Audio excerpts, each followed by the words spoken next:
খুব সাবধান, যে 5 জনের কথা আজকে বলে দেবো তারা কিন্তু ভুলেও ন্যাড়া পোড়া বা হোলিকা দহন দেখতে যাবে না। ভিডিওটা দেখো, তুমি এই 5 জনের মধ্যে পড়ছো না তো?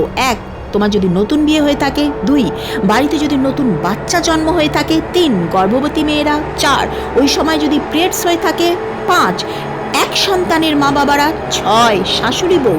আলাদা আলাদা দেখতে পারো, কিন্তু একসাথে ন্যাড়াপোড়া দেখতে পারবে না। এবার বলি, কে কি রং দিয়ে খেলবে? বারবার যদি কর্মজীবনে ফেল করছো, ব্যবসায় কোনো উন্নতি নেই, লাল রং দিয়ে খেলো।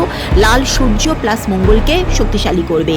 যারা পড়াশোনায় ভালো রেজাল্ট পেতে চাও, জ্ঞান বাড়াতে চাও, অর্থ লাভের জন্য হলুদ রং দিয়ে খেলো, বৃহস্পতি স্ট্রং হবে।